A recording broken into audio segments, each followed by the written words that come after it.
what a surprise, the M4A1 is still a meta choice in Delta Force. I know, I'm shocked.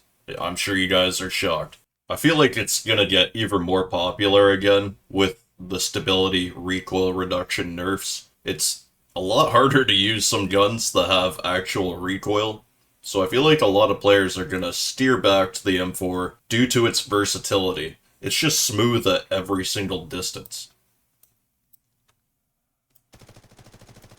Like, that's just ridiculous. It's just way too reliable, we'll say. It's almost like the SMG-45 when it comes to just point and shoot. It's really what they call all reliable. All you really have to remember most of the time is pull down a bit, and then it goes to the left, so you gotta pull down, then right. Most of the time. If you're shooting for a while, then you're gonna pull left again, as we can see. And you want to hold breath, because yes, it did get nerfed, but we're still reducing 20% with this build. So yeah, it's just straight down, and then left. That's all I really do is pull down to the right. The second half of the recoil pattern's always going to be ugly. That's what they did in a nerf. They nerfed this gun a bunch of times, rightfully. So basically it's like coated at the end of the magazine. It has a ton of horizontal recoil. Let's take a look. I'll stop holding breath. Actually isn't really that bad at the end. It's more consistent than I thought. But we're not usually shooting that many bullets at one person. It's easy just to load up on the control, the recoil pattern specifically. It's really easy to do that, but I still think stability is just as important as before. The only thing that got nerfed, like I said, is the reduction. This used to go down to 0.47. Now it takes way more points to level up this detail specifically. So it's just not even worth trying to get to it. It'll take like 90 points. They didn't touch anything else. So first of all, we have sway. Basically, that's just built-in stick drift. If you have bad stability, that's what it feels like every time you ADS until you actually start firing, is that wobble when you're moving around and stuff like that. You don't have to worry about holding your breath for a shorter amount of time or anything like that. They left the timer the same, I believe. Either way though, we're not relying on it as much. That's why I added more control to the build. But these bottom two stats are my favorite part. It's gonna make a build feel phenomenal compared to when this stat's in the negative. And then lens stability, same thing. Like if you have negative lens stability, you're not even gonna be able to see your targets.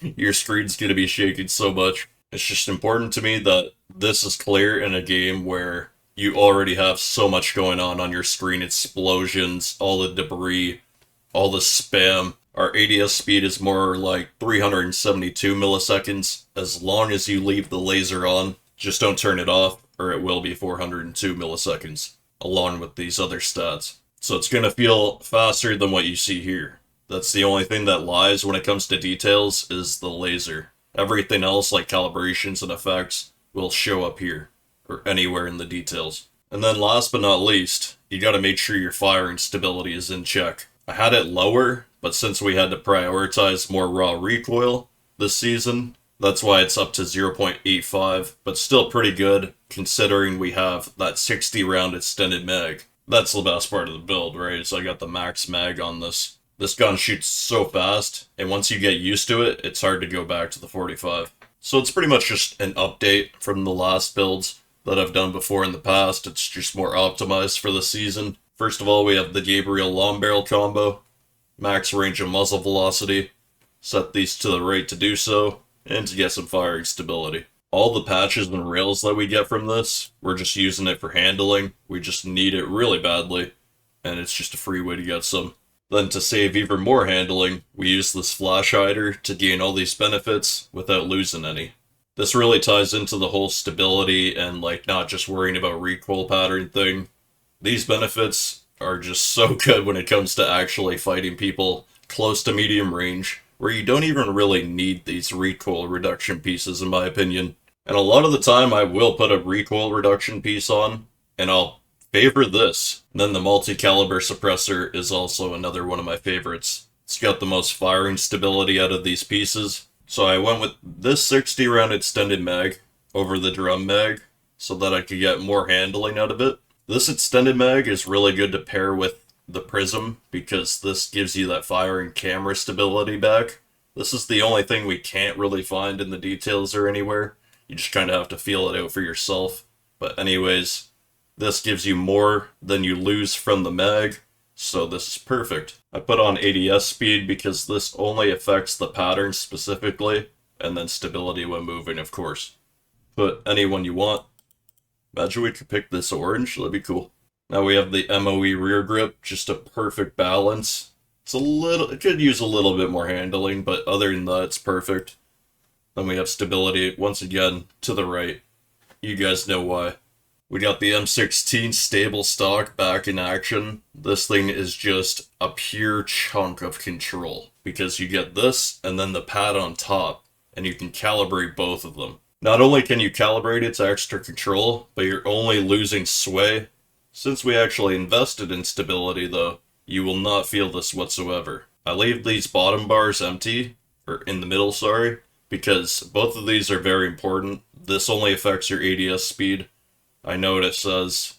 It's a line, okay? Just check your statistics before and after you calibrate this. You will see it only affects your ADS speed.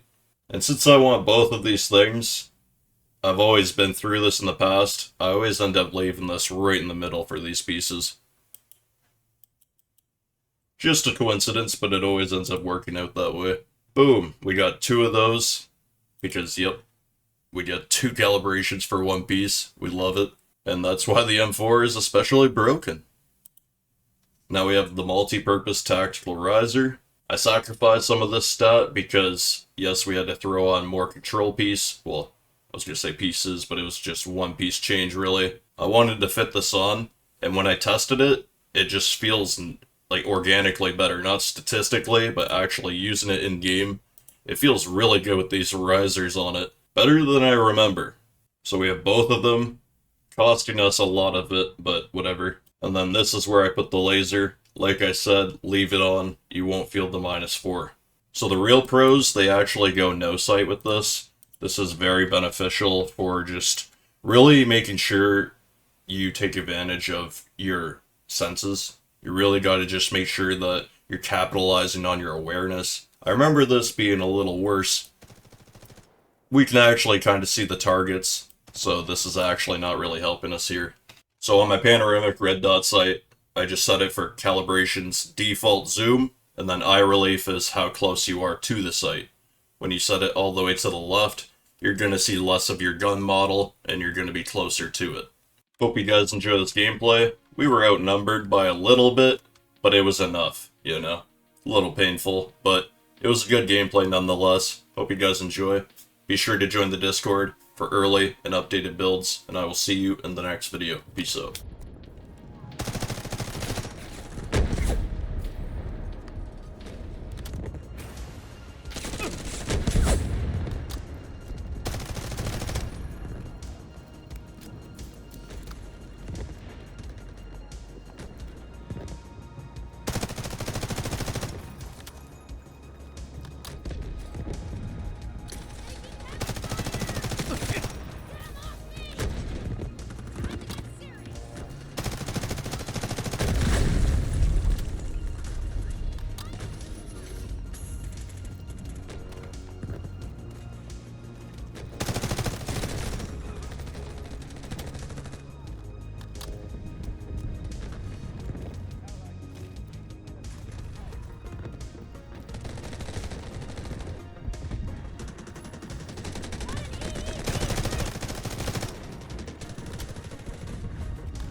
Enemy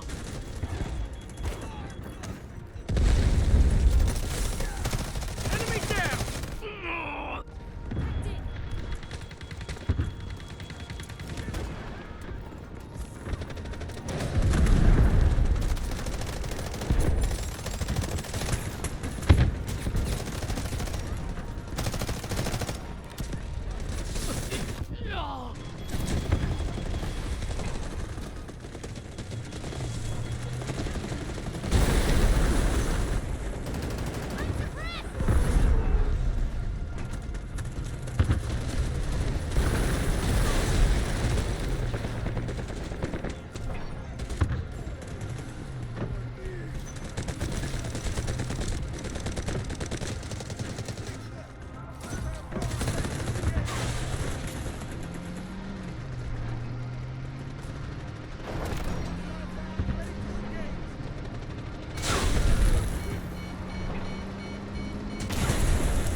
110 kills, not bad. Gotta love the first game of the day they give you.